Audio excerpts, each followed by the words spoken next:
Hello students, welcome to the channel English with Ansh. मैं हूं अंश। तो हम आज स्टार्ट करने जा रहे हैं, हम डिस्कस करेंगे आपकी जो रिवीजन सीरीज़ चल रही है। जैसा कि आप सभी को ध्यान है जी, हम क्लास 12th इंग्लिश लिटरेचर में राजस्थान बोर्ड की बात कर रहा हूं। ओके, तो हमने रिवीजन सीरीज़ कंडक्ट कर रहे हैं, आप सभी को ध्यान है। प्लेलिस्ट अलग से वेल अरेंज्ड है, आप जाके देख सकते हैं।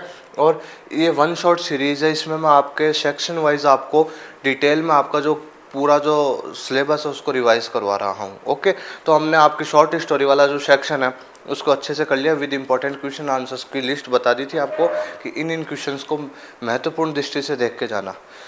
भाई हमारे हाथ में जो है वो हम कर सकते हैं। देखो, क्योंकि लिटरेचर में आपके डायरेक्ट क्वेश्चन कई बार आस्क नहीं होते, वो लैंग्वेज चेंज करके आपसे आस्क किए जाते हैं। ठीक है, तो प्लीज़ कॉन्फिडेंस रखिएगा और क्वेश्चन का सेंस समझ लेना कि हाँ भाई किस क्वेश्चन में ये कह रहे हैं, किताब में तो ये क्वेश्चन नहीं है, ऐसे वहाँ पे घबराना नहीं है। ठीक है, थोड़ा सा क्या डिफरेंस होता है, आपकी जो लैंग्वेज चेंज करके दी जाती है आपके क्वेश्चन पेपर में। ठीक है, तो उस चीज़ का ध्यान, उसका लोड नहीं लेना आपको। ओके, तो आज हम इस सेशन में बात करने जा रहे हैं आपके, देखो हमने पोइट्री सेक्शन भी कंप्लीट कर लिया है, आपका जो शॉर्ट स्टोरी सेक्शन है वो भी कंप्लीट कर लिया आपकी बुक कैलिडोस्कोप का। एंड आज बात करेंगे नॉन फिक्शन वाले सेक्शन पे, और उसमें भी मैं आपको ये जो 4 चैप्टर्स हैं, freedom, the mark on the wall, why the novel matters और द आर्ग्यूमेंटेटिव इंडियन। ओके, इन 4 पे ही बात करेंगे। मैंने 2 स्किप कर दी है, वो आप अपने हिसाब से आप जब जैसा भी आपको ठीक लगे आप पढ़ लीजिएगा। बोर्ड के पॉइंट ऑफ व्यू से आप सभी को ध्यान है, मैं बोर्ड के पॉइंट ऑफ व्यू से आपको बता रहा हूँ सारी चीज़ें। तो ये जो चैप्टर्स है ये मेन है, आपको नॉन फिक्शन में से क्वेश्चन मिलेगा इन चैप्टर्स में से। ओके, और ड्रामा में आपके देखो 2 है, एक चंडालिका और एक ब्रोकन इमेजेस है। तो आपको तो है ना, मैं इस सेशन में हम बात करेंगे चंडालिका के ऊपर। ओके, तो क्योंकि देखो ऑप्शन में भी आता है ब्रोकन इमेजेस, तो आप दोनों में से कोई भी एक अच्छे से तैयार कर लो। किसी को हो कि मैं चंडालिका ना करके ब्रोकन इमेजेस करूँगा, हाँ तो कर लीजिए, कोई दिक्कत वाली बात नहीं है। ओके, लेकिन मेरा ये कहना है मेन क्वेश्चन दोनों के तैयार करो। ठीक है, बाकी मैंने लिस्ट प्रोवाइड कर दी है, वीडियो के एंड में हम बात करेंगे वो जो क्वेश्चंस है इंपॉर्टेंट इन सेक्शंस के, उन पे बात कर लेंगे। तो हम इनका क्विक समराइजेशन करेंगे, इंपॉर्टेंट क्वेश्चन आंसर्स की जो लिस्ट है वो आपको बता दूंगा। मैं होप करता हूँ आप सभी की तैयारी बहुत अच्छे से चल रही होगी। डिटेल्ड सिलेबस अच्छे से अगर किसी को पढ़ना है तो आपको प्लेलिस्ट मिल जाएगी इंग्लिश लिटरेचर की, उसमें हमने complete RBSE board Rajasthan board का इंग्लिश लिटरेचर का जो सिलेबस है बहुत अच्छे से detailed video with important question answers. अब इसमें आपको क्वेश्चन आंसर्स की लिस्ट दे दूंगा। अब आप सोचेंगे सर इनके आंसर्स कहाँ मिलेंगे, आंसर्स मैंने करवा रखे हैं, आपको यूट्यूब पे भी मिल जाएंगे प्लेलिस्ट में। एंड जो आपके सेशन आपके जो प्लेलिस्ट में भी मिल जाएंगे आपको इंग्लिश लिटरेचर की प्लेलिस्ट में। एंड आपको टेलीग्राम चैनल का लिंक मिल जाएगा डिस्क्रिप्शन में, उसमें जाके आप देखेंगे तो वहाँ पे आपको इम्पोर्टेंट जो क्वेश्चन आंसर्स है उनकी जो PDF है वो मिल जाएगी। ओके, तो अब हम स्टार्ट करने जा रहे हैं अपना जो ये फर्स्ट है चैप्टर है freedom, written by GB Shaw. Okay, hope करता हूँ अच्छे से तैयारी चल रही होगी सभी की। तो अब हम रिवाइज कर लेते हैं जल्दी सी, फिर हम कंप्लीट करते हैं सेशन को। आपको रिवीजन की प्लानिंग मैंने बताई दी थी आपको किस हिसाब से अपन रिवीजन करने जा रहे हैं जी अपना, वो फर्स्ट वीडियो में बता दिया था, देखो है ना। ये अंडरस्टैंडिंग फ्रीडम एंड डिसिप्लिन ये इसी का पार्ट है, फ्रीडम वाले चैप्टर का। ओके, ये अलग से नहीं है ये चैप्टर। ओके, तो हम इन चैप्टर्स को डिस्कस कर लेते हैं। तो हम बात करते हैं आपका ये जो चैप्टर है फ्रीडम, इसके ऊपर बात करते हैं GB शाह। ओके, तो इसमें हमको एक मीनिंग बताएंगे GB शाह की ट्रू फ्रीडम क्या है। और देखा जाए तो वास्तव में कोई भी व्यक्ति फ्री नहीं है, क्योंकि हमारी खुद की कुछ आवश्यकताएं होती हैं जिनको पूरा करने के लिए हमको कुछ ना कुछ काम करना पड़ता है। तो बस वो टोटली फ्री कोई भी नहीं है, ये बताना चाहा है इसमें। ओके, देखो in this chapter GB Shaw tells about the real meaning of freedom. He tells about 2 types of slavery, 2 types की स्लेवरी के ऊपर भी बात करिए, गुलामी पे। देखो man to man and man to nature, ये 2 प्रकार की स्लेवरी होती है भाई। He tells that no one is completely free, कोई भी कम्प्लीटली फ्री नहीं है। Shaw suggests that most people believe they are free, खूब सारे लोगों को लगता है कि वो फ्री हैं एकदम, but in reality their desires, laws, necessities bind them.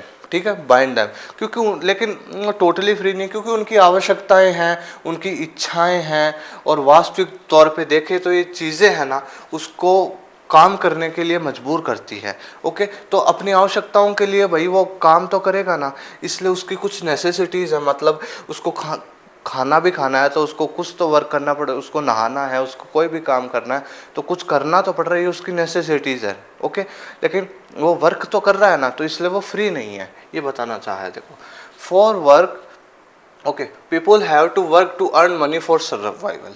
भाई सर्वाइवल के लिए लोगों को पैसे कमाने की आवश्यकता होती है, भाई जरूरी है। Individual can not act purely on their desires. और किस, भाई देखो, जो इन हर व्यक्ति अपने अपने व्यक्तिगत तौर पे पर्सनली जो फ्रीली एक मतलब काम नहीं कर सकता। और ये ऐसा क्यों है भाई? क्योंकि गवर्नमेंट और जो लॉज है ना, जो कानून है और जो हमारी गवर्नमेंट है, only offer the illusion of freedom while they keep people under control. भाई ये गवर्नमेंट है और जो लॉज हैं, जो कानून नियम हैं, कायदे हैं, वो लोगों को दिखाते हैं कि भैया आप फ्री हो, आपका इतना ओवर ही तो काम है, बस फिर आप फ्री हो। लेकिन ये एक भ्रम है, इल्यूजन में रखते हैं हमारे को, क्योंकि ये हमारे को एक जाल में फंसाए रखते हैं और हम इनके इर्द गिर्द काम करते रहते हैं। समझ में आ गया आपको? तो ये एक इल्यूजन है। हम हमारे प्योरली हम एक तरीके से फ्रीली हम कोई भी वर्क कर नहीं सकते हैं। ओके, बस ये लोग हमको कहते हैं कि आप फ्री हो, आप स्वतंत्र हो, आप हर तरह से। ओके, लेकिन वास्तव में ऐसा कुछ भी नहीं है। ये ऐसा कहना चाहा है, the slavery of man to nature is very rigid. Okay, जो काइंड होना चाहिए भाई यहाँ पे, ठीक है, मैन टू नेचर है ना, वो बहुत ज़्यादा काइंड होती है। ओके, प्रकृति हमारे को अच्छी चीज़ें प्रदान करती है, प्रकृति हमारे को प्लेजर प्रदान करती है। तो मनुष्य नेचर के साथ रहता है ना, तो नेचर से कनेक्टेड रहता है, तो उसको स्लेवरी में नहीं गिना जाता है। वो खुद सोचता है कि हाँ मुझे प्रकृति ही से कनेक्ट रहना है वगैरह। लेकिन जो मैन टू मैन जो स्लेवरी होती है वो बहुत हेटफुल होती है भाई, क्योंकि इसमें एक मनुष्य ही दूसरे मनुष्य को अपना गुलाम बना लेता है और फिर उसके अकॉर्डिंगली उसको काम करना पड़ता है। ठीक है, in this man becomes the master of another man. बता दिया ना आपको, GB Shaw conveys that no one is totally free.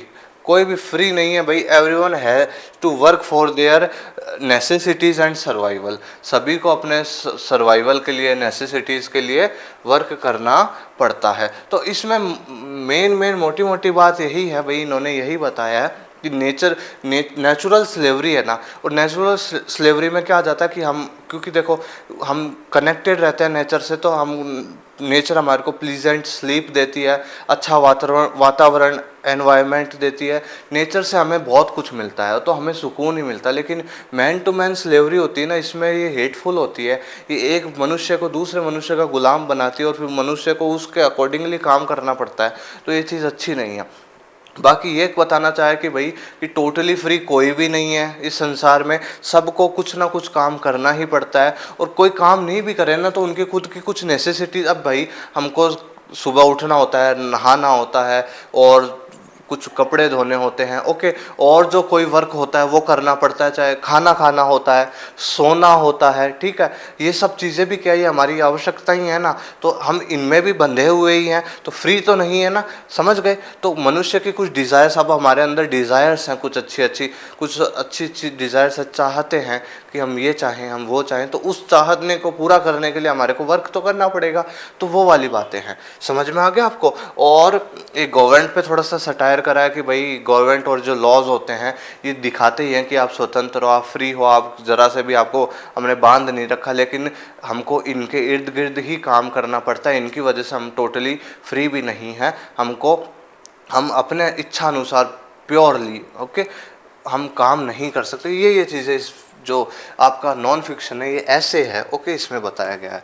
इसी के आगे जय कृष्ण मूर्ति है, उनका एक थोड़ा सा व्यू उन्होंने बताया किसके बारे में, फ्रीडम और डिसिप्लिन के बारे में। अब इसमें उन्होंने क्या कहा है कि देखो टोटली फ्री कोई नहीं है, ये भी मानते हैं, और डिसिप्लिन्ड व्यक्ति होगा। इसमें एक चीज़ कह रहे हैं कि डिसिप्लिन्ड व्यक्ति होगा ना कोई, वो फ्री नहीं हो सकता कभी भी, क्योंकि डिसिप्लिन्ड व्यक्ति बहुत तरीके से चलता है जीवन में और कुछ भी नहीं करता। अब डिसिप्लिन व्यक्ति, उसको कोई चीज़ कह दी तो वो वही करता रहेगा, और ना तो वो कुछ सोच पाएगा ना कुछ अच्छा कर पाएगा।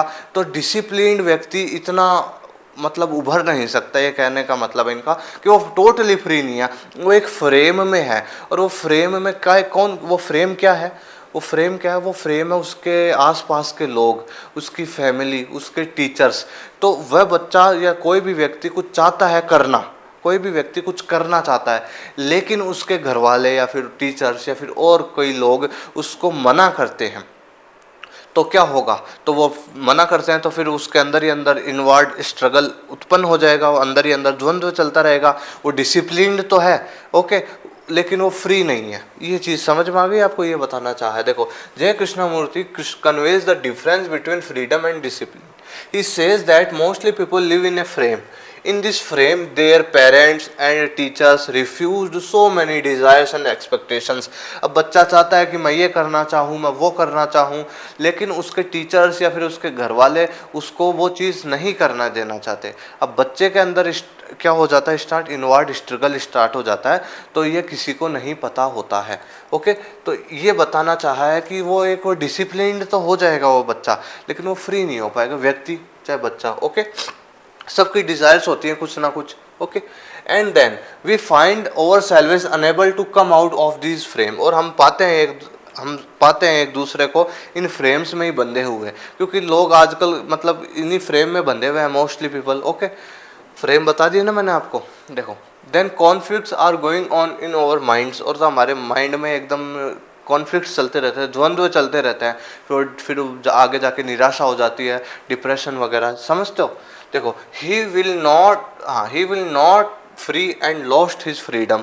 तो एक तरह से व्यक्ति फ्री नहीं हो पाता पूरी तरीके से और वो अपनी फ्रीडम खो देता है। देखो, he claims that freedom and discipline are contrary to each other, कि ये दोनों एक दूसरे के विरोध में हैं, ये दोनों चीज़ें, फ्रीडम और डिसिप्लिन। दस, ए discipline man can never be A free man, कि डिसिप्लिन व्यक्ति कभी भी एक टोटली फ्री व्यक्ति नहीं हो सकता। देखो, if we want to get real freedom, अगर हम चाहते हैं कि हम रियल फ्री हो जाएं एकदम, we will have to free ourselves from discipline and custom and tradition and do whatever our inner feelings want to do. कि भाई हम टोटली फ्री होना चाहते हैं ना, तो हमको बस वो कार्य करने हैं कि जो डिसिप्लिन नहीं होना सबसे पहली बात तो, और फिर क्या है कि कस्टम्स से और जो ट्रेडिशंस हैं, जो रीति रिवाज है, पुरानी धारणाएं हैं, ओके, तो इन सब से हमको ऊपर उठना पड़ेगा और हमारे को अपने मन को चुनना पड़ेगा। हमारी जो अंतरात्मा, हमारा जो दिल जो कहता है उस वो करेंगे ना, तब जाके हम टोटली फ्री हो पाएंगे। तो ये वाली चीज़ इस चैप्टर में कही है, तो आपका फ्रीडम जो चैप्टर है कंप्लीट होता है। ओके, देखो, the mark on the wall, Virginia Woolf, बहुत फेमस राइटर है। और देखो इसमें क्या बात हुई, इसमें देखो आपकी जो ऑथर है वो अपने मतलब ड्राइंग रूम में बैठी हुई है, ओके, और फायर प्लेस है उधर साइड में, और आराम से अपने सिगरेट पी रही है और कॉफ़ी या टी पी रही है, और इस प्रकार से एटमॉस्फेयर है। तो वो थोड़ी देर, और थोड़ा सा बैकग्राउंड इस स्टोरी का क्या है, थोड़े से वॉर्स हो रखे हैं, वो खुश भी नहीं है, पिच मतलब बैकग्राउंड समझिएगा कि बहुत बाहर के दुनिया, बहुत मतलब वॉर्स हो रहे हैं, लड़ाई झगड़े हो रखे हैं, युद्ध हो रखे हैं, तो इस वजह से एटमॉस्फेयर ख़राब है। तो आपकी जो ऑथर है ये भी थोड़ी सी क्या है, सैड है और स्ट्रेस्ड है, ठीक है। तो ये बैठी बैठी अपना बैठी हुई है, तो इसको अपने अब जहाँ पे बैठी हुई सामने वाली दीवार पे कुछ निशान सा दिखने लग गया। ओके, अब ये उस निशान को देखते देखते ना जाने कितनी इमेजरी सोच लेती है दिमाग में, लेकिन उठ के नहीं जा देखती कि भाई है क्या ये, बैठे बैठे ना जाने कितनी चीज़ें सोच लेती है और पूरा पाठ लिख दिया, ठीक है। और एंड में पता चलता है, देखो चलो, इन दिस ऐसे Virginia Woolf notice A small mark on the wall which is on the white wall of her house, ठीक है। सामने घर पर जो सफ़ेद दीवार थी उस पर एक मार्क देख लिया उन्होंने। Instead of getting up to examine it, भाई उसको पास जाके देखने की बजाय क्या कर रही है, she let's her mind wonder about what it could be. अपने माइंड को फ्री छोड़ दिया अब कि अब है ना, माइंड ही सोचेगा क्या है वो। ओके, स्टेन और समथिंग एल्स, क्या कोई धब्बा या कुछ और। It generates numerous thoughts from just one. और आपकी जो ऑथर है वर्जीनिया, वो उस निशान को देखते ना जाने कितने थॉट्स ले आई अपने माइंड में। Okay, she later thinks it is a rose leaf, बाद में सोचती है कि जो एक पेंटिंग थी तो क्या पता उस साइड में कोई रोज लीफ होगी, रोज गुलाब की कोई लीफ होगी, पत्ता होगा, तो वो होगा वहाँ पे। Okay, she views that life is a mystery in which many things just happen. वो देखती है कि भाई लाइफ है वो मिस्ट्री से भरी हुई है, काफ़ी सारी चीज़ें यूं ही हो जाती हैं, पता भी नहीं चलता। And one never comes to know the reason behind them, और पता भी नहीं लगा पाते हम कि भाई उसका रीज़न क्या है जीवन में। ओके, कैसे हुई ये चीज़। ओके, देखो, the author imagines how Shakespeare come to write such divine literature. फिर ऑथर्स के बारे में सोचने लग जाती है। फिर नाम भी किसका लेती है, शेक्सपियर का, कि कह रही है कि ना जाने शेक्सपियर ने इतनी महान रचनाएं किस प्रकार कैसे लिख दी होंगी। Okay, she wants that the new author should realize the importance of perception of this perceptions she imagines freely about the ठीक भाई। और वो ये चाहती है कि जो न्यू ऑथर, जो आगे के कमिंग जनरेशन में जो ऑथर्स आए ना, वो भी शेक्सपियर की तरह ही कुछ अच्छा लिखें। ओके, उनके परसेप्शन मतलब जो टॉपिक है उसके इर्द गिर्द मतलब ना जाने कितनी चीज़ें आपको, कितने एस्पेक्ट्स, कितने पहलू सामने रख देना। ओके, बहुत गंभीर चीज़ें लिखना। तो इस प्रकार से वो एक्सपेक्ट करती है। She imagines freely about the mark. फिर बाद में ये सोचने लग जाती है, फिर बाद में वापस मार्क को देखने लग जाती है, उसके बारे में सोचने लग जाती है। देखो, as she thinks about the mark she thinks about history and the past. फिर वो मार्क को देख रही है तो फिर हिस्ट्री के बारे में सोचने लग जाती है कि हिस्ट्री में ऐसा हुआ था, वैसा हुआ था। फिर पास्ट में चले जाती है, खुद के पास्ट में भी, कि मैंने भी ना जाने कितनी चीज़ें खोई हैं जीवन में। ओके, मैं भी काफ़ी इस प्रकार की रही हूँ वगैरह वगैरह। खुद की पर्सनल लाइफ भी याद करने लग जाती है और फिर बाकी हिस्ट्री याद करने, देखने, सोचने लग जाती है। अब भाई उस मार्क को देख कर ना जाने कितनी इमेजिनेशंस, कितने थॉट्स इसके माइंड में आ रहे हैं, ना जाने उसको क्या क्या समझ रही है ये। Okay, she thinks that there is no limit of learning. फिर अब दूसरी बात करने लग गई, कह रही है कि भाई संसार में सीखने के लिए कोई भी लिमिट नहीं है। ओके, ठीक है, as knowledge for a man. Okay, knowledge की और सीखने की कोई लिमिट नहीं है। A real concept has many hidden aspects.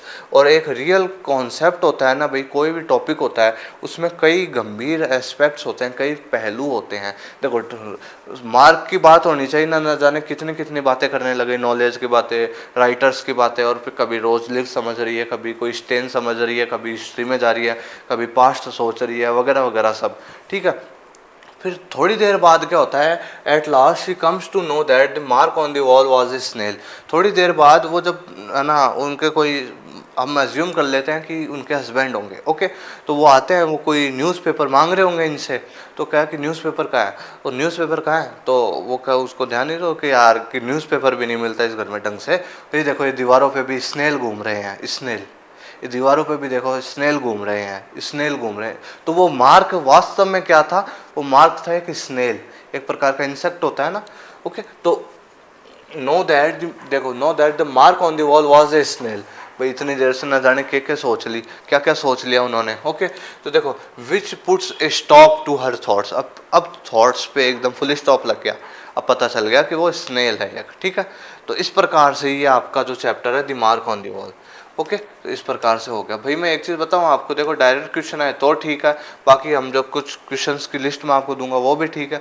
बाकी अगर इस प्रकार से आ जाए कि भाई अलग से क्वेश्चन आ जाए, समरी बताओ, समरी बताओ चैप्टर की, तो आपको जो जो मोटी मोटी बातें हैं ना इस चैप्टर से रिलेटेड, वो लिख देनी है इजी इजी सेंटेंसेस में वर्ड लिमिट के अनुसार।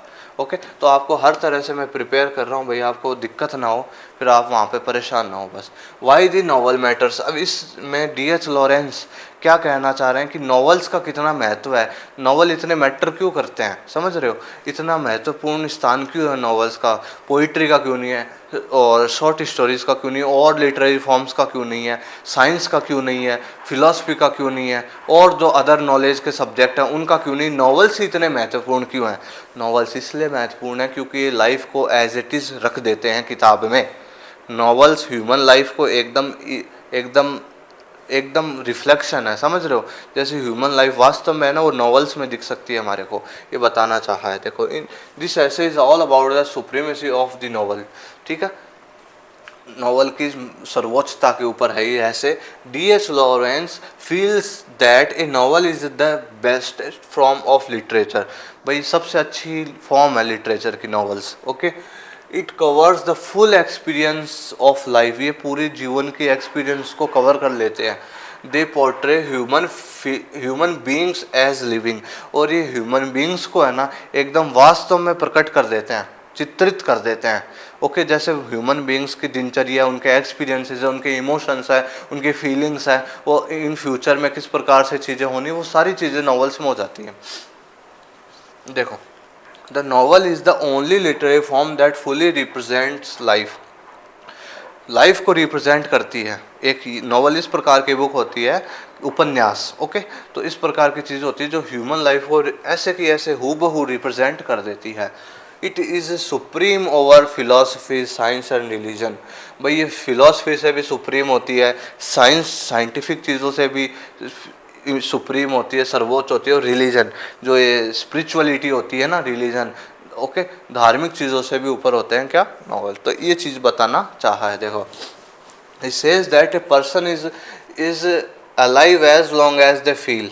बता रहे हैं कि एक पर्सन अलाइव तब तक है कि जब तक उसे महसूस होता हो कि वो फील कर सकता है, वो सांस ले सक, ब्रीद एंड इंटरेक्ट, और वो एक दूसरे से इंटरेक्ट कर सकता है। तो उसको person is alive as long as, एक मनुष्य अलाइव तब तक है जब तक वो फील कर सकता है, सांस ले सकता है और दूसरों से इंटरेक्ट कर सकता है। ये भी बताया। According to him mind and soul are not separate but together as one thing. भाई कहा है कि जो माइंड और सोल, हमारे जो मस्तिष्क और जो आत्मा है ना, ये अलग अलग नहीं है, ये एक ही है, एक ही है ये, ठीक है। ये भी बताना चाहिए क्योंकि साइंस अलग मानती है माइंड को, और सोल को अलग मानती है साइंस, ओके, फिलोसफी अलग लेकिन एक नॉवलिस्ट माइंड को और सोल को, जो हमारी आत्मा होती है ना, उसको एक मानता है। ही क्रिटिसाइजेज स्पिरिचुअलिटी एंड फिलोसफी। भाई आलोचना करिए, क्रिटिसाइज करा है मतलब आलोचना करा है किसके बारे, किसकी, स्पिरिचुअलिटी की, धार्मिक चीज़ों की, भाई और आध्यात्म, ओके, और फिलोसफी की, दैट प्रायोरिटाइज मतलब प्राथमिक कर देता है द सोल और इंटेलेक्ट ओवर द बॉडी। भाई इनका क्या काम है फिलॉसफी का और साइंटिस्ट वगैरह लोगों का और साइंस वाली चीज़ों का, कि ये प्रायोरिटाइज कर देते हैं, इनको प्राथमिकता दे देते हैं, प्रायोरिटी दे देते हैं। किन चीज़ों को? ओनली सोल जो हमारी आत्मा होती है ना उसको, और जो बॉडी है ना हमारी उसको, बस इतना ही क्षेत्र है इनका, ओके। लेकिन एक नॉवल में ह्यूमन के इमोशंस, फीलिंग्स, उसकी पूरे लाइफ के एक्सपीरियंसेस और पूरी उसकी भावनाएं सारी सामने एकदम चित्रित हो जाती है, okay. He argues that the novel recognise and explore the entirety of human life. कि भाई नॉवेल्स होते हैं ना, वो अच्छे से एक्सप्लोर कर लेते हैं ह्यूमन लाइफ को अच्छे से, including desires, struggles and emotions, ठीक है। मनुष्य जीवन में जो स्ट्रगल्स होते हैं उसकी एक ह्यूमन की डिज़ायर्स होती हैं, ओके, और इमोशंस वगैरह सबको कवर कर लेते हैं। According to him the novel is better among other form of knowledge. भाई और जितने भी फॉर्म्स हैं ना नॉलेज की, कोई भी सोर्स हों, उन सबसे बेटर क्या है? नॉवल है। In novel truly understands human nature. ये ह्यूमन नेचर को ट्रूली अंडरस्टैंड कर लेता है। It presents life in its full reality. और ये लाइफ को एकदम रियल वे में आपके सामने पेश कर देगा। समझ रहे हो? नॉवल पढ़ते हैं ना हम, तो हमको यार कितनी चीज़ें एकदम फैमिलियर लगती है, यार ये तो मेरी बात हो रही है। समझ रहे हो? इस प्रकार से the novel matters because it keeps humanity alive. भाई ये मानवता को अलाइव रखता है, इस वजह से नॉवेल्स मैटर करते हैं। ए novel is not just a story but a representation of real human life. भाई नॉवल एक स्टोरी ही नहीं होती है, लेकिन रिप्रेजेंटेशन होती है पूरी ह्यूमन लाइफ की, ओके। तो नॉवेल्स की बात हो रही है आपके, why the novel matters. D.H. Lawrence ने इसमें नॉवेल्स को सुप्रीम बताया, सर्वोच्च बताया, हर नॉलेज के रिसोर्स से सबसे बड़ा नॉवेल को बताया, क्योंकि ह्यूमन लाइफ को वगैरह बहुत अच्छे से ऑब्जर्व करता है, उसको पोर्ट्रे करता है, और एकदम ह्यूमन की feelings, life experiences, struggles, emotions वगैरह सबको, और ये पूरी रियल ह्यूमन लाइफ का रिप्रेजेंटेशन है। समझ गए आप? तो इस प्रकार से ये चैप्टर था आपका, ओके। तो अब है आपके द आर्ग्यूमेंटेटिव इंडियन। ये चैप्टर जब मैंने आपको पढ़ाया था तो मैं ये की पॉइंट्स हैं इसके अनुसार मैं आपको पढ़ा दूंगा। ये की पॉइंट्स जब आपको चैप्टर पढ़ाया था ना तब तैयार करे थे मैंने, ओके। देखो चैप्टर देख लीजिए, इसमें क्या है, देखो इसमें आर्ग्यूमेंटेटिव इंडियन, इसका थोड़ा सा बैकग्राउंड देख लो। भाई इसमें बात हो रही है कि आपके जो अमर्त्य सेन है ना, वो कहना चाह रहे हैं इसमें कि ये देखो, prolixity is not alien to us in India. भाई ये वाद विवाद करना, आर्ग्यूमेंट्स करना, डिबेट्स करना, स्पीच वगैरह, ये हमारे इंडियंस के लिए एक एलियन मतलब अजनबी चीज़ नहीं है। इसमें ये बताना चाह रहे हैं कि आप मेरे पे ध्यान दीजिए, बस इधर ध्यान नहीं दीजिए, ठीक है, कि भाई बहुत पुराने टाइम से आर्गुमेंट्स होते रहे हैं इंडिया में। ओके, और बहुत मशहूर हैं इंडियंस आर्गुमेंट्स को लेकर, डिबेट्स को लेकर। एक उदाहरण देते हैं कृष्णा मेनन का, कि ये है ना, इनकी लॉन्गेस्ट स्पीच दी थी इन्होंने यूएन असेंबली में, यूनाइटेड नेशन में। ओके, रिकॉर्ड बनाया था उन्होंने, 9 आवर नॉन स्टॉप स्पीच दी थी इन्होंने। ओके, तो ये बता रहे हैं कि इंडियंस, ये कोई इंडियन ही कर सकता है ऐसा काम, इतने कंटिन्यूसली इतनी देर तक स्पीच देना वगैरह, क्योंकि इंडियन से जितना वाद विवाद करवाना है, जितने आर्गूमेंट करवानी है, जितनी डिबेट करवानी कर देंगे। ठीक है, तो ये बताना चाहा कि कृष्णा मेनन थे, उन्होंने यूनाइटेड नेशन में, यूएन में उन्होंने 9 घंटे तक लगातार स्पीच दी थी। ओके, तो ये एक सामर्थ्य बताना चाह रहे हैं, पोटेंशियल बताना चाह रहे हैं कि इंडियंस इस मामले में खूब फेमस है। और this is not a new habit, और ये जो अपने इंडियन है ना, भारतीय लोगों के लिए कोई नई चीज़ नहीं है। कितना ये वाद विवाद करवा लो, और गांव के लोगों से तो फुल करवा लो। ओके, देखो गांव के लोगों में बहुत तर्क शक्ति होती है, और बहुत इस प्रकार से वो वाद विवाद करते हैं और रेलिवेंट करते हैं एकदम। ओके, आजकल शहरों में भी हो जाते हैं, लेकिन उनमें इतना दम नहीं होता। ओके, बाकी होते रहते हैं, आर्गुमेंट्स होते रहते हैं हर जगह पे। ओके, देखो फिर कह रहे हैं कि देखो ये ऐसी बात नहीं है, पुराने टाइम पे ले चलूँ मैं आपको, कि हमारे कुछ ग्रेट संस्कृत एपिक्स, कुछ संस्कृत के महाकाव्य हुए थे, रामायण एंड महाभारत। ओके, कि ये जो है ना, इनमें भी डिबेट्स हैं, स्पीच है, और खूब सारे आर्गुमेंट्स हो रखे हैं। तो ये रामायण और महाभारत को इन्होंने मेंशन करा है, और कह रहे हैं कि इनमें भी बहुत सारे आर्गुमेंट्स हो रखे हैं, डिबेट्स हो रखी हैं।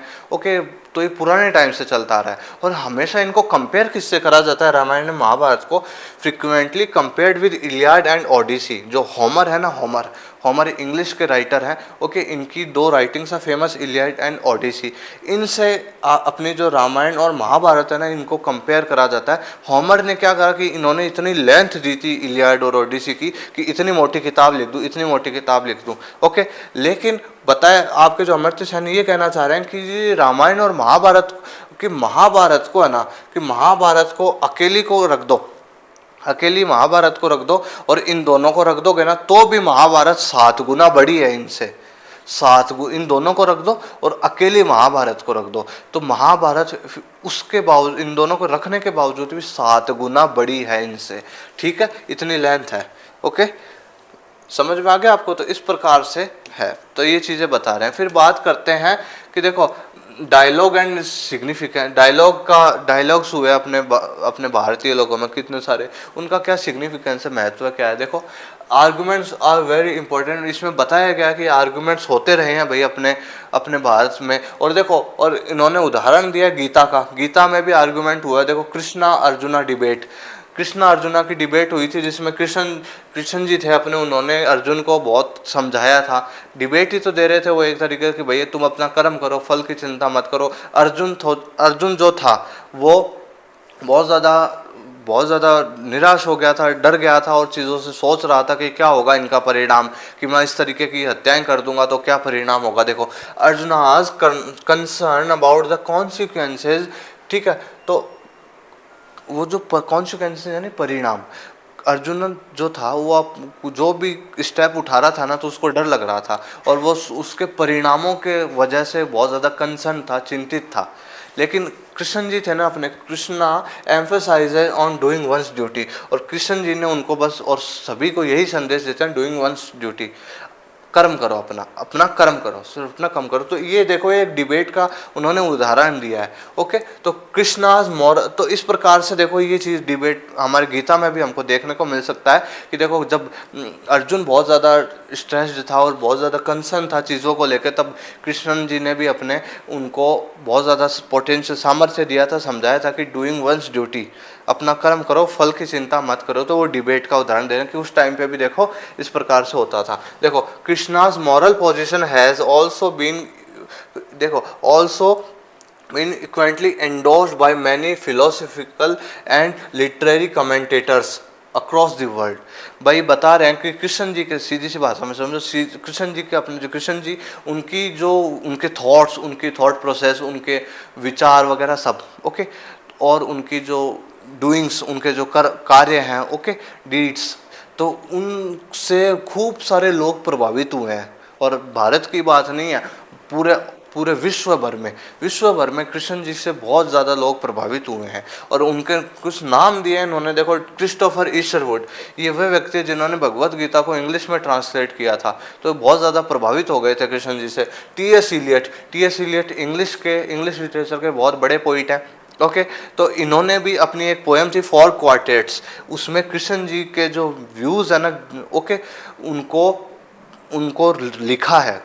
अपनी जो इनकी एक लॉन्ग पोएम है फोर क्वार्टेट्स, ओके, उसमें कृष्ण जी के व्यूज़ लिखे हैं इन्होंने। और उसमें देखो क्या कहा है इन्होंने, देखो बाकी एक और नाम देख लो, विल्हेम वॉन हेम्बर्ट ये हैं। और देखो जे रॉबर्ट ओपनहेमर के बारे में बाद में बात करें तो टी एस इलियट की एक पोएम थी फोर क्वार्टेट्स, इसमें इन्होंने क्या करा है, कृष्ण जी के व्यूज़ को एक्सप्रेस किया है। देखो क्या, and do not think the fruit of action fair forward, भाई कर्म के फल की चिंता मत करो, ये कृष्ण जी की वाली बात है ना। तो उनसे प्रभावित होकर अपनी इनकी एक बड़ी पोएम है फोर क्वार्टेट्स, उसमें इन्होंने ये लिखा, देखो, and do not think the fruit of action fair forward, fruit of action, कर्म के फल की चिंता मत करो, फेयर फॉरवर्ड, आगे बढ़ते रहो।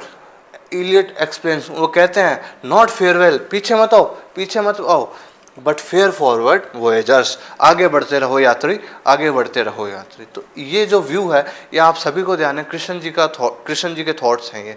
तो कृष्ण जी से भी बहुत ज़्यादा प्रभावित है अपने टी एस इलियट, इंग्लिश के बहुत बड़े पोइट हैं। तो उन्होंने अपनी जो लॉन्ग पोएम थी फोर क्वार्टेट्स, उसमें इन्होंने ये व्यूज़ अपने दिए हैं। देखो जे रॉबर्ट ओपनहेमर ये बता रहे हैं कि भाई ये भी बहुत ज़्यादा प्रभावित हो गए थे कृष्ण जी के व्यूज़ से।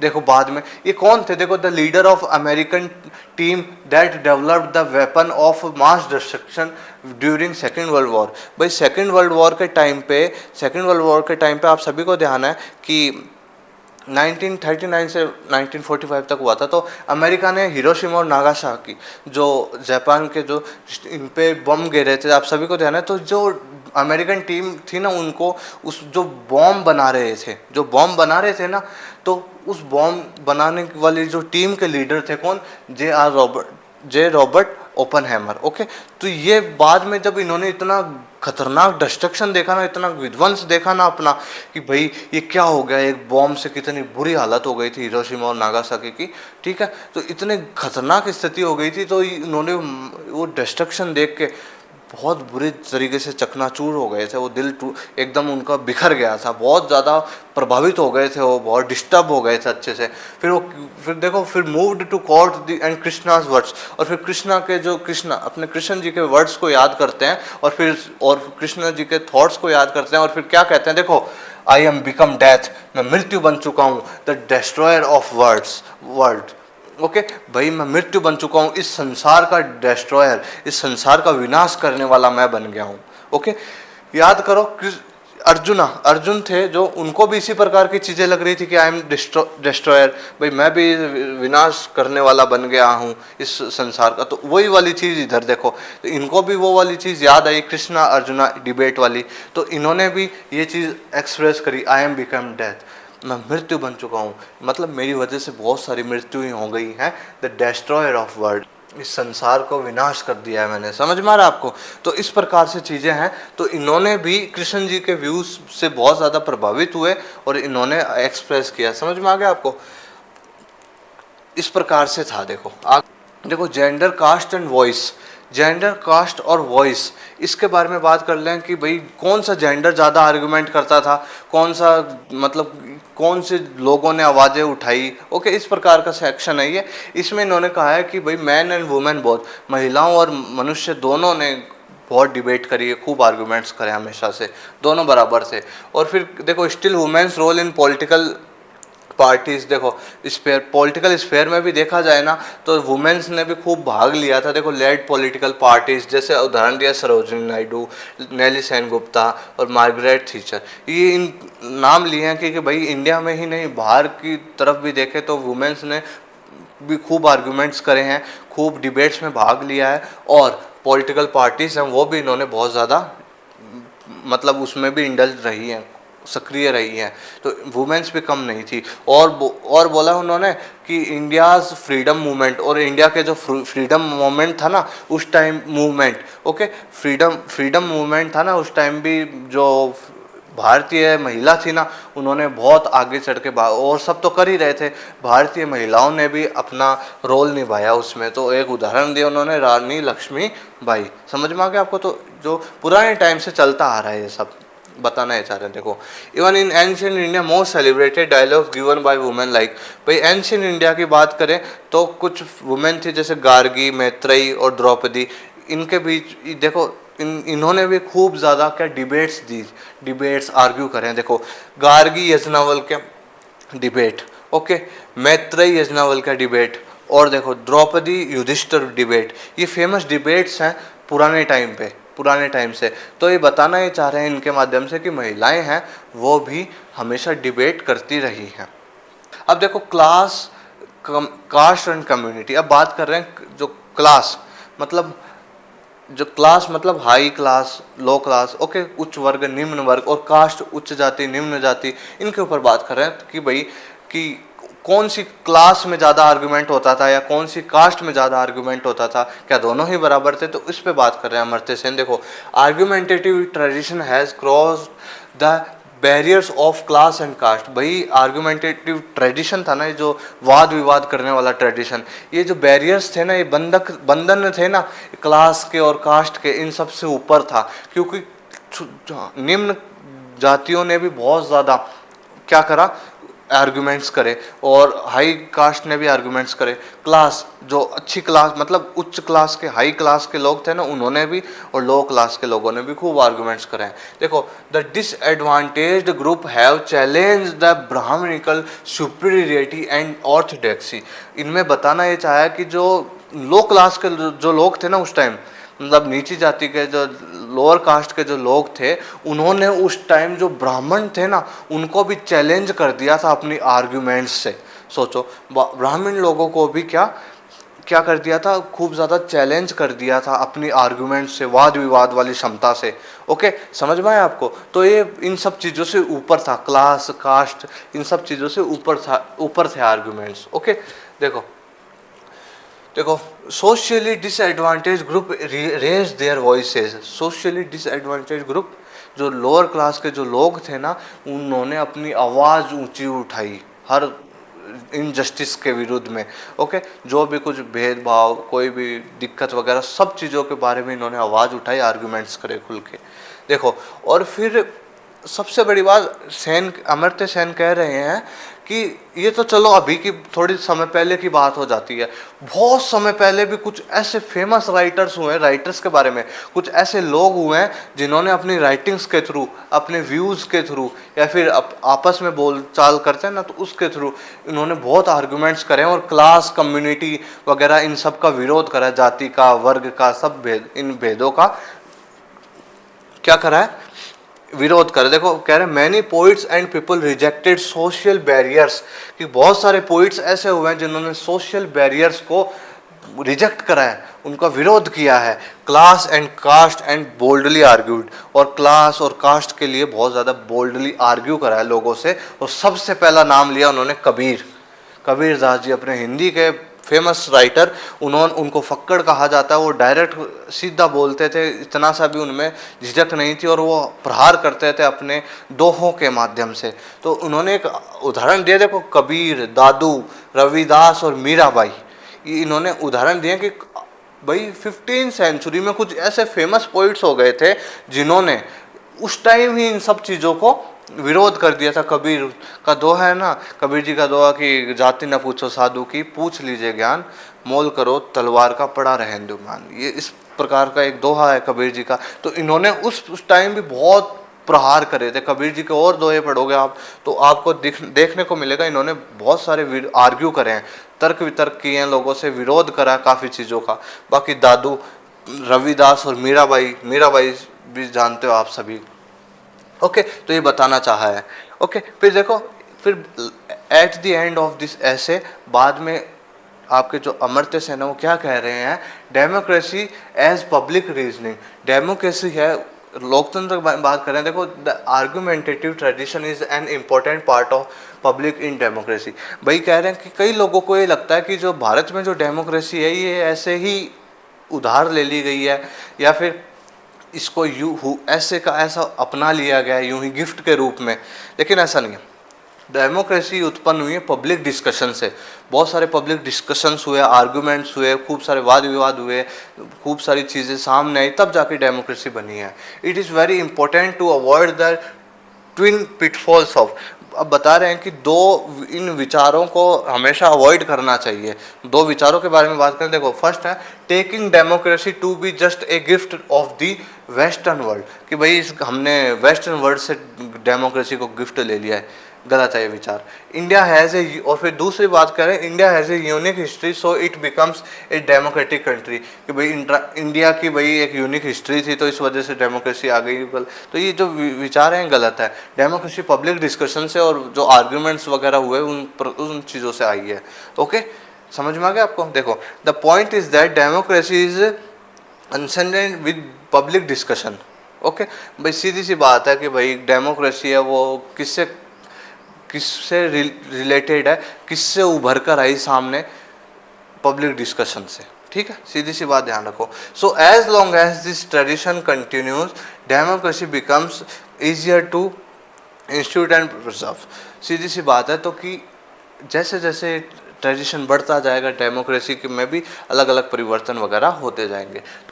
ओके, तो इस प्रकार से था आपका ये चैप्टर। तो होप करता हूँ आपको समझ आ गया होगा, कोई दिक्कत वाली बात नहीं होगी, हमने कंप्लीट कर लिया है।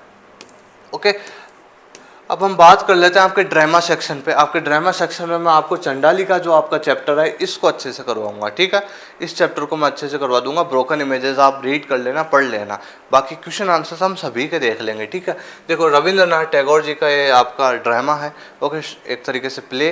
देखो this is a very famous work of Rabindranath Tagore. Okay, it explores the theme of social discrimination, self worth and untouchability. Okay, there are mainly themes, mainly 3 characters, 3 character है मेनली। प्रकृति जो चंडालिका, जिसको चंडालिका कहा गया है, किस वजह से कहा गया? क्योंकि एक चांडाल कम्युनिटी, ये एक लोअर कास्ट कम्युनिटी होती है, इसमें इससे बिलोंग करती है, तो इस वजह से। और उसकी मदर है, प्रकृति है उसकी मदर है, और एक बुद्धिस्ट मॉन्क है, एक बुद्ध का शिष्य है, जिस मॉन्क एक, ओके, जिसका नाम है आनंदा। ओके, इस प्रकार से देखो the play begins with the Prakriti से स्टार्ट होता है ये प्ले। देखो a young girl from the chandal community lower caste community. Okay, she feels oppressed, बहुत ज़्यादा उसको दुख होता है कि वो इस कम्युनिटी से बिलोंग करती वगैरह वगैरह। उसकी मदर भी उसको खूब सारी चीज़ों से टोकती रहती कि ये मत कर वो मत कर। Her mother also always wants her not to dream of a different life and to control her emotion and feelings. उसकी मदर भी कहती थी कि भाई अपने इमोशनल फीलिंग्स कंट्रोल रख, और ज़्यादा सपने मत देखा कर, और ज़्यादा अलग प्रकार के दुनिया के बारे में ड्रीम मत करा कर। ओके, देखो one day she encounters Ananda. भाई एक दिन आनंद से मिल लेती है वो, और वो बाहर होते कुएं के पास होते हैं, तो ये तो अनटचेबल है। तो आनंद आता है और वो क्या बोलता है, देखो ए Buddhist monk and A disciple of Lord Buddha. भाई आनंद के बारे में थोड़ा सा बताएं कि एक बुद्धिस्ट मॉन्क है ये, और ये डिसिपल ऑफ बुद्धा, गौतम बुद्ध जी का शिष्य है एक तरीके से। ठीक है, he tells Prakriti that all humans are equal. Prakriti को कहते हैं भाई सारे जो मनुष्य है ना वो एक हैं, कोई दिक्कत वाली बात नहीं, सब समान है। फीलिंग थर्स्टी ही आस्क्ड प्रकृति फॉर वाटर। भाई बहुत ज़्यादा प्यास लग रही थी उसको, तो कुएं के पास प्रकृति खड़ी हुई थी, और वो कुआं भी इन्हीं लोगों का था। तो कह रही कि नहीं ये पानी हमारा है, ये हम लोअर कास्ट कम्युनिटी से हैं वगैरह वगैरह, तो ये पानी आप नहीं पी सकते हो, तो आप तो बुद्धा के डिसिपल हो, आप अपर कास्ट के हो वगैरह वगैरह कह रही थी। तो she is shocked because high caste people never ask for water from her. इसलिए भी शौक थी वो कि भाई एक हायर कास्ट का जो व्यक्ति, उसने उनसे पानी मांग लिया, उससे पानी मांग लिया। She says I am untouchable, मैं अनटचेबल हूँ। Ananda says all humans are equal, सारे ह्यूमंस इक्वल हैं भाई, इक्वल होते हैं। देखो he drinks the water without hesitation. उसने पानी पी लिया बिना किसी झिझक के। ट्रीटिंग हर विद रिस्पेक्ट, और प्रकृति को भी बहुत रिस्पेक्ट के साथ ट्रीट करा उसने। ओके, एंड वेंट अवे, और फिर चला गया। कितनी अच्छी अच्छी बातें बोली, और फिर उस प्रकृति को भी बहुत रिस्पेक्ट की उसने, और फिर वो पानी पिया और चला गया। दिस सिंपल एक्ट ट्रांसफॉर्म प्रकृति, और इस छोटे से कार्य ने, इस छोटी सी घटना ने प्रकृति को बदल के रख दिया, उसके माइंड को बदल के रख दिया। She falls in love with him, उससे प्यार करने लग गई थी भाई फिर, और जिद करने लग गई थी। And wants to be with him, चाहती थी क्या वो मेरे साथ ही रहे। Okay, this simple act transform Prakriti she, अच्छा वापस हो गया क्या, कोई नहीं। देखो, now she wants him back and loves him, ये चाहती है कि भाई वो वापस आ जाए और मेरे से प्यार करे।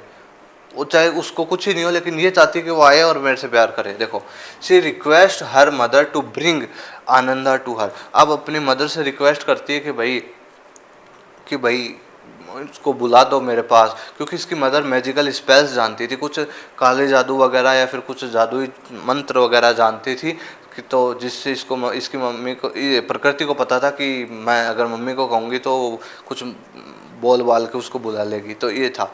लेकिन फिर उसकी मम्मी ने पहले तो वार्न करा उसको, डांटा फटकारा कि नहीं, her mother knows magical spell but she wants Prakriti, Prakriti को वार्न करा और नॉट टू डू सो, कि ऐसा मत करो। शी फर्स्ट इंसिस्ट, फिर भाई बहुत ज़्यादा इंसिस्ट करा। Her mother becomes frustrated and heart broken, भाई बहुत ज़्यादा उनको फ्रस्ट्रेट ही कर दिया कि भाई कर दो कर दो कर दो। और ठीक है, तो for the sake of her daughter, अपने बच्ची की भलाई के लिए, she decide to chant the magical spells and try to control Ananda's mind and force him to return back. भाई फिर उसने मान ली उसकी बात और कहा कि चल मैं अब स्टार्ट करती हूँ, कुछ मंत्र वगैरह बोलती हूँ, कुछ मैजिकल स्पेल्स, ओके, कुछ इस तरीके की चीज़ें बोलती हूँ जिससे फिर आनंदा को मैं फोर्स करूँ, उसके माइंड को कंट्रोल कर लूँ और उसको वापस यहाँ पे घसीट के लाऊं। Okay, Ananda feels restless and is drawn towards प्रकृति, और आनंद, अब वो स्टार्ट हो गई उसकी मदर, अब आनंदा बहुत ज़्यादा परेशान सा हो गया, रेस्टलेस सा एकदम, वो वीक हो गया, पूरी बॉडी उसकी एकदम से, उसका माइंड उससे उसके कंट्रोल में नहीं है, और फिर वो नीचे गिर गया। वो घसीटते हुए प्रकृति का जो घर है वहाँ पे घसीटता हुआ जा रहा है पीछे की ओर। Ananda arrives under the influence of magic, और उस मैजिक के जरिए, उस जादू के जरिए जो आनंद है वो आ जाता है। ही अपीयर्स वीक, बहुत ज़्यादा वीक लग रहा था वो, ओके, वीक लग रहा था, रेस्टलेस एंड हेल्पलेस। प्रकृति feels very terrified and understand that she did a very bad thing, प्रकृति को बहुत ज़्यादा दुख हुआ कि यार इसने किसी, प्रकृति को रियलाइज़ हो गया कि मैं बहुत गलत कर्म करने जा रही हूँ, कि मैं एक बुद्धा के डिसिपल को, जो इतना महान व्यक्ति है और वगैरह वगैरह, मैं उसको मेरी इंटेंशंस के लिए, मेरी सेल्फिश नीड्स के लिए उसको मैं ऐसे घसीटते हुए लेकर आ रही हूँ वगैरह वगैरह, बहुत ज़्यादा रियलाइजेशन हो गया उसको। ठीक है, देखो, in the mean time her mother dies, और इसी बीच में क्या हुआ, वो जो मैजिकल स्पेल्स जो भी वो चांट कर रही थी ना, कोई जो भी मंत्रों को, ओके, तो इसी दरमियान क्या हुआ, उनकी मदर की डेथ हो गई। ओके, और आनंद भी आ गया था। She regrets it very much, और फिर बहुत ज़्यादा दुख हुआ, प्रकृति को बहुत ज़्यादा दुख हुआ। Ananda prays to God to free him from this magical spell, फिर आनंदा है जो, वो गॉड से प्रे करने लग गया कि मुझे इस जादुई मंत्र से बाहर निकालो, बाहर निकालो। ठीक है, after some time he is free from the magic, free हो गया वो, and thanks to God for protecting him and saving him from committing a bad deed. भाई कहा कि गॉड को थैंक्स करा कि आपने मुझे इस मैजिकल स्पेल से बाहर निकाल लाए, अच्छा रहा, आपने सही टाइम पे मेरे को बाहर निकाल लिया इससे, और मैं कुछ गलत कर लेता इससे पहले, आपने मुझे इससे बाहर निकाल दिया। He thinks he is all pure, उसने सोचा हाँ मैं एकदम प्योर हूँ, मैं एकदम कुछ भी मैंने गलत नहीं किया, और ये सोचकर मंत्र कुछ अब प्रे करा गॉड को, और एंड वेंट अवे, और वो चला गया। तो इस प्रकार से ये आपका जो चंडाली का जो चैप्टर है, इसकी एक तरीके से समरी समझ में आ गई समझ में, कोई दिक्कत वाली बात नहीं ना। इसमें बस नॉर्मल सी कहानी है भाई, वही वो अनटचेबल हैं ये, और फिर वो बुद्धिस्ट मॉन्क को उसकी बातों से प्रभावित हो जाती है, फिर आनंदा से, फिर उसको चाहती है कि भाई आए, अब इसकी मदर मैजिकल स्पेल्स जानती है तो उनको फोर्स करती है कि भाई चांट करो। अब वो चांट करती है तो उसको घसीटते हुए ले आती है, बहुत सारी उनको भी प्रॉब्लम होती है जब वो चांट कर रही होती है, और प्रकृति भी बाद में रियलाइज़ हो जाता है। फिर इसी बीच इनकी मदर की डेथ हो जाती है, फिर वो आ जाता है और फिर अपने गॉड से प्रे करता है कि भाई मुझे बचा लो वगैरह वगैरह वगैरह, ये सब चीज़ें हैं। ठीक है, फिर वो बाद में गॉड उसको फ्री कर देते हैं उस मंत्र से और फिर वो चले जाता है बाद में। ठीक है, इस प्रकार से आपका ये पोर्शन था। तो हमने कंप्लीट आपका रिवीजन कर लिया। ओके, कंप्लीट हमने रिवीजन कर लिया आपका, आपके जो चैप्टर्स अच्छे से कर लिए हैं। ओके, चैप्टर्स अच्छे से कर लिए हैं। और अब हम बात आपके freedom, the mark on the wall, और कौन सा आपके वाई द नॉवल मैटर्स और द आर्ग्यूमेंटेटिव इंडियन, ये आपके बोर्ड के पॉइंट ऑफ व्यू से इंपॉर्टेंट चैप्टर्स हैं। ठीक है, और आपका जो चंडाली का जो ड्रामा है वो भी इम्पोर्टेंट है। ओके, तो इनमें से क्वेश्चन ज़रूर आएंगे, आप ध्यान रखिएगा। तो और बाकी जो जो मैंने स्किप करे हैं जो चैप्टर्स, ओके, उनको आप रीड कर लेना, पढ़ लेना अच्छे से, आप देख लीजिएगा। बाकी ये महत्वपूर्ण है आपके बोर्ड के पॉइंट ऑफ व्यू से। अब हम बात करेंगे आपके कुछ, मैं आपको इंपॉर्टेंट क्वेश्चन आंसर्स की लिस्ट प्रोवाइड करवाता हूँ। ओके, आप देख लीजिएगा कि आपके ड्रामा सेक्शन में से कौन कौन से क्वेश्चन है वो इम्पोर्टेंट है। समझ में आ गया आपको? तो वो उनके जो आंसर्स हैं वो आपको टेलीग्राम चैनल पे भी मिल जाएंगे पीडीएफ फाइल में, और आपको यूट्यूब पे भी मिल जाएंगे। अदरवाइज़ आपके पास भी मैटर होगा या आपके क्वेश्चन आंसर्स की नोटबुक में वगैरह वगैरह, जो भी आप जिससे भी पढ़ते हो। ओके, तो बाकी आप क्वेश्चंस देख लीजिए। ठीक है, तो देखिए ये कुछ क्वेश्चंस हैं जो ये लिस्ट आपको मैं प्रोवाइड करा रहा हूँ। इन क्वेश्चंस को थोड़ा अच्छे से महत्वपूर्ण दृष्टि से देख के जाना। समझ में आया आपको? देखो नॉन फिक्शन में से है ये आपके क्वेश्चन है। देखो, what are the links between jobs, labour and slavery. मैं जल्दी से एक बार रीड कर देता हूँ। बाकी ये जो क्वेश्चंस की लिस्ट है ना, जो इंपॉर्टेंट क्वेश्चंस की लिस्ट, उसका पीडीएफ मैं आपको टेलीग्राम चैनल पे सेंड कर दूंगा। तो आप आपके पास आंसर्स तो होंगे ही, नहीं होंगे तो आपको यूट्यूब पे भी प्रोवाइड है और टेलीग्राम चैनल पे पीडीएफ है आंसर्स की, उसमें से देख लीजिएगा। देखो, what ought to be the object of all governments and what do we actually find it to be, ये क्वेश्चन है। What are the ways in which individual freedom gets restricted. Points out the difference between the slavery of man to man and the unnatural slavery of man to man। देखो भाई, मैं आपको बताऊं, ये questions तो जो मैं आपको बताऊंगा ना सारे, ये तो कर ही लेना आप अच्छे से। बाकी देखो, लैंग्वेज चेंज कर आ गया ना कोई क्वेश्चन, तो आपको प्लीज़ उस क्वेश्चन का सेंस समझ लेना, छोड़कर कुछ नहीं आओगे। जो याद करा हुआ होगा ना उससे रिलेटेड लिख कर ही आना, और क्वेश्चन आपको यही चीज़ें होंगी, बस लैंग्वेज चेंज हो सकती है। बाकी जो हमारे हाथ में वो तो देख लीजिए आप एक बार, प्रिपेयर तो रहिए अच्छे से। देखो, why according to Krishnamurti are the concepts of freedom and discipline contradictory to one another, एक दूसरे से कॉन्ट्राडिक्ट कैसे हैं। देखो, what is the string of varied thoughts that the mark on the wall stimulates in the author's mind, ये question है। What change in the depiction of reality does the author foresee for the future novelists. देखो, what is the author's perception of the limitation of knowledge and learning.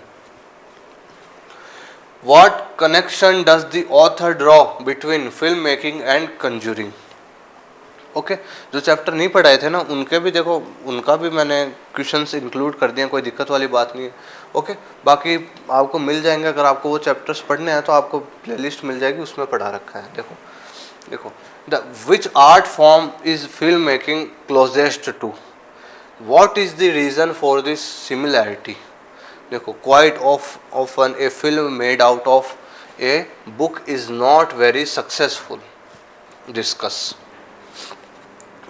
What according to Bergman is the relationship between film maker and his audience.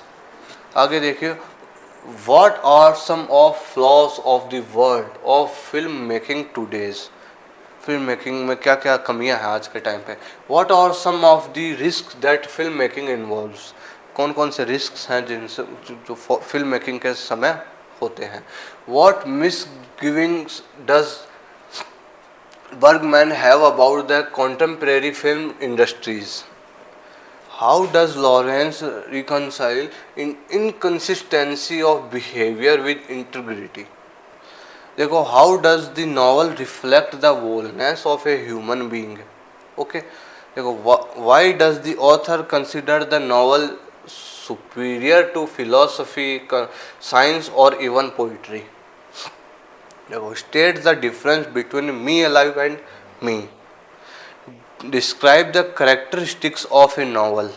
Okay, इसमें novels की खूबियाँ लिख देनी है points में। Okay, देखो what is the difference between A novel and a book, एक novel और एक बुक में क्या डिफरेंस होता है। आगे देखिए, Sen draws a parallel between the moral dilemma in the Krishna Arjuna dialogue and J.R. Oppenheimer's response to the nuclear explosion in 1945. What is the basis for this? ये question देख लीजिएगा। What are the three major issues Sen discusses here in relation to India's dialogic tradition? भाई language change करके आ जाए ना कोई, तो समझ के उत्तर कर कर आ जाना please. Okay, Sen has sought here to dispel some misconception about the democracy in India. What are these misconceptions, कौन कौन से मिसकंसेप्शंस की बात करी है अमर्त्य सेन ने। देखो क्वेश्चन है, what do you know about the loquaciousness of the Indians. Okay, आगे है, does Amartya Sen see argumentation as a positive और ए नेगेटिव वैल्यू। आगे देखो, how is the message of the Gita generally understood and portrait. Okay, what change in interpretation does Sen suggest. देखो, what arguments does Krishna give in favour of Arjuna's fight. थोड़ा सा connectivity नहीं बन पा रही बेटा, थोड़ा सा क्या हेडेक वगैरह, तबीयत इन दिनों ऐसी ही चल रही है, आपको लग रहा होगा आवाज़ से और फेस से भी, ठीक है। तो आपको समझा रहा हूँ, आप समझ लीजिए, देख लीजिए, थोड़ा सा एडजस्ट कर लो। ओके, देखो, what argument does Krishna give in favour of Arjuna's fight. अगर इस प्रकार से भी आ सकता है, how does Krishna try to convince Arjuna to fight. Describe the women's role in India's argumentative tradition. In which poem does T.S. Eliot summarize Krishna's view and how? Write a dialogue which took place between Yajnavalkya and Maitreyi about immortality. देखो, what are the pitfalls that the writer of a science fiction mystery must guard against? देखो, what is the difference between ancient myths and legends and science fiction? देखो, what gives science fiction its validity? Okay, next question देखो ये आज। Okay, तो science fiction तक ये हो गए आपके नॉन फिक्शन वाले सेक्शन के question answers important. Okay, questions. अब देखो ड्रामा सेक्शन के कुछ इंपॉर्टेंट क्वेश्चन। ड्रामा में आपके चंडालिका और ब्रोकन इमेजेस है ना, तो देख लो। देखो, how does Prakriti's mother react when she hears of Prakriti's encounter with the monk. Okay, question बना के भी आ जाए तो भी कर देना अच्छे से, इसमें कहानी ध्यान में है ना आपको। Will Prakriti resign herself to her lot. Okay, will spell work, क्या उस मंत्र ने काम किया। What will happen when Ananda is made to come, क्या हुआ था जब आनंदा को घसीट के बुलाया जा रहा था। Okay, what is the role of mother in Prakriti self realization. Okay, और what are her hopes and fears for her daughter. देखो, character sketch of Prakriti, Prakriti का करेक्टर स्केच अच्छे से कर जाना, या फिर इस प्रकार से आ जाए चांडालिका, चांडालिका का करेक्टर स्केच बताओ भाई, तो आपको प्रकृति का करेक्टर स्केच बता देना। देखो, how genuine is the love that Manjula expresses for her sister, कितना रियल था मंजुला का अपनी जो सिस्टर थी ना, उनकी बहन थी मालिनी, उससे प्रेम कितना रियल था। What is the picture the celebrity adopts when the camera is on and when it is off? Who was Malini and why Manjula refers to her hair? कौन मालिनी कौन थी और मंजुला ने अपने इस नॉवल में मालिनी को क्यों रिफर करा है, क्यों बताया। देखो, नेक्स्ट देखो, what does Malini suffer from, Malini किस बीमारी से, किस डिजीज से सफ़र कर रही थी, explain. What trick did Pramod use to impress Manjula, कौन सी ट्रिक थी जिससे मंजुला को इम्प्रेस करा करता था। देखो, describe the happiest days of Manjula, Manjula के हैप्पीएस्ट डेज को डिस्क्राइब करो। What is Manjula's response to the change of charge of writing her new novel in English, क्या रिस्पॉन्स दिया था मंजुला ने जब उन्होंने अपना जो नया नॉवल है वो इंग्लिश में लिख दिया था। देखो, did Manjula love her sister genuinely, support your answer from the text. देखो, how does the mirror reflect the turmoil experienced by the monk as the result of the working of the spell. Chandalika से है ना। What warning does the mother give to प्रकृति for the chanting the spell? Okay, What is the image in reality? Image वास्तव में क्या थी? ये broken images से है, ठीक है। देखो, why did इमेज से इमेज ने ऐसा क्यों कहा? You have managed to upset a lot of people, ऐसा क्यों कहा? देखो, नेक्स्ट क्वेश्चन से आपके, देखो नेक्स्ट क्वेश्चन आपके लास्ट, देखो character sketch of Manjula. Manjula का करेक्टर स्केच करके जाना, ओके। और मालिनी का बारे में भी पढ़ के जाना, इसकी जो सिस्टर थी ना मालिनी, उसके बारे में भी पढ़ के जाना है। इस प्रकार से क्वेश्चन आ जाए, what do you know about Pramod, Pramod के बारे में आप क्या जानते हो। ऐसे क्वेश्चन आ जाए, what do you know about Malini, Malini के बारे में क्या जानते हो, ओके। तो या फिर सीधा ही आ जाए करेक्टर स्केच ऑफ मालिनी, या फिर सीधा ही आ जाए करेक्टर स्केच ऑफ मंजुला। तो ये कुछ चीज़ें हैं, ये आपको अच्छे से करके जानी है, करके जानी है आपके ड्रामा सेक्शन में से। समझ में आ गया आपको? तो ये कुछ इंपॉर्टेंट क्वेश्चंस की लिस्ट है, और बाकी मैं आपको ये जो क्वेश्चंस हैं, ये हूबहू ये जो लिस्ट है मैं आपको टेलीग्राम चैनल पे भी भेज दूंगा। होप करता हूँ आपकी बहुत अच्छे से तैयारी चल रही होगी, पढ़ाई चल रही होगी, कोई दिक्कत वाली बात नहीं। कोई भी डाउट हो, कोई भी कुछ पूछना हो, कोई भी कन्फ्यूज़न हो, कोई भी मन में आपको कुछ भी पूछना हो, आपके मन में कुछ चल रहा हो, तो आप ज़रूर आस्क कर सकते हैं मुझे, कमेंट सेक्शन में ज़रूर बताइएगा। और डिस्क्रिप्शन में टेलीग्राम चैनल का लिंक भी है, उसको भी जाके आप ज्वाइन कर लेना, ओके। और कोई भी आपको मन में कोई शंका हो तो आप वो पूछ सकते हैं, कोई भी कन्फ्यूज़न भी हो तो आप पूछ सकते हैं, ओके। और हमने रिवीजन, हमारे जो टेक्स्ट बुक है रिवीजन सीरीज़ में कंप्लीट कर लिया। बात करेंगे हम नेक्स्ट आपके लिटरेरी टर्म्स पे, जल्द ही प्रोवाइड करवा दूंगा वीडियो भी। उसके बाद writing section, okay. Writing section में मैं आपको इंपॉर्टेंट टॉपिक्स की लिस्ट प्रोवाइड करवा दूंगा, और बाद थोड़ा सा क्या क्या चीज़ें ध्यान रखनी है आपको राइटिंग सेक्शन करते समय, ऐसे किस प्रकार से क्या क्या चीज़ें लिखनी है ऐसे में, वगैरह वगैरह, जो महत्वपूर्ण दृष्टि से जो देखी जाती है, ओके।